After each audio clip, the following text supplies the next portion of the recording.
जय, मला काही सुचत नाही. हे सगळं विचित्र चाललंय. विचित्र काय, भयानक चाललंय. मला जाम भीती वाटते. काका शांत व्हा आधी. काय झालंय मला नीट सांगा. अरे ही रजनी, तिचं काय आता? हे बघ, ही फाईल बघ. इथे सगळा गोंधळ घालून ठेवलाय. हे अकाउंट्स. अकाउंट्सच आहे ना काका, मग एवढं काय?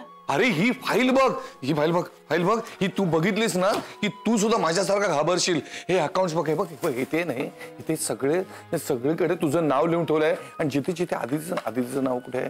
हा हे बघ. आणि सगळीकडे आदितीच्या नावावर फुल्या मारून ठेवलंय. हे सगळं विचित्र नाहीये? अरे नशीब ही फाईल मला सापडली. ही दुसऱ्या कोणाला सापडली असती तर? ही रजनी आहे ना, जाम वेडी आहे. तिचं हल्ली कामात लक्ष नसतं. तुला सांगतो, तिचं वागणं, तिचं बोलणं सगळं बदललंय. मला जाम काळजी वाटते. काय करायचं या रजनीचं आता? सगळ्या परीने तिला सांगून झालं तरी तिचं डोकं थाऱ्यावर येत नाहीये, तर आता काय? नाही, आपल्याला काहीतरी निर्णय घ्यायला पाहिजे. हो, रजनी तर आहेच, पण आज तू अविनाश सरांना पाहिलंस का? अरे आदिती लेट आल्यामुळे ते वैतागलेत. आणि त्यांचं वैतागणं साधं सुद्धा नाहीये. आपल्याला तर काहीतरी निर्णय घ्यायला पाहिजे. या आदितीचा जॉब तरी आपलं. जय, मला तुला काहीतरी सांगायचंय. आपण आता रजनीपासून सावध राहायला हवं. करेक्ट. मी सुद्धा त्याला तेच सांगतोय. आता तुझं काम. काका तुम्ही थांबा, मी बोलतो.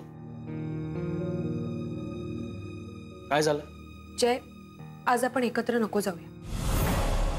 आणि आजच काय, याच्या पुढे कधीही आपण एकत्र नको जाऊया. तू उशिरा ये घरी फोन करून, किंवा मग मी उशिरा येईन सगळी कामं आटपून. आणि यापुढे आता आपण एकत्र ऑफिसला यायला सुद्धा नको. हे काय आता?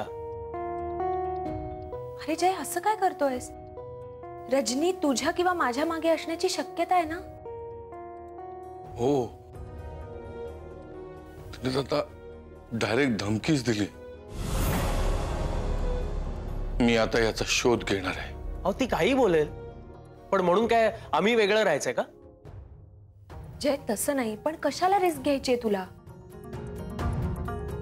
हे बघ, ऑलरेडी खूप गडबड झाली आहे. हा, आता त्या रजनीमुळे अजून प्रॉब्लेम्स नको व्हायला. ती कुठे पोहोचेल याचा नेम नाही.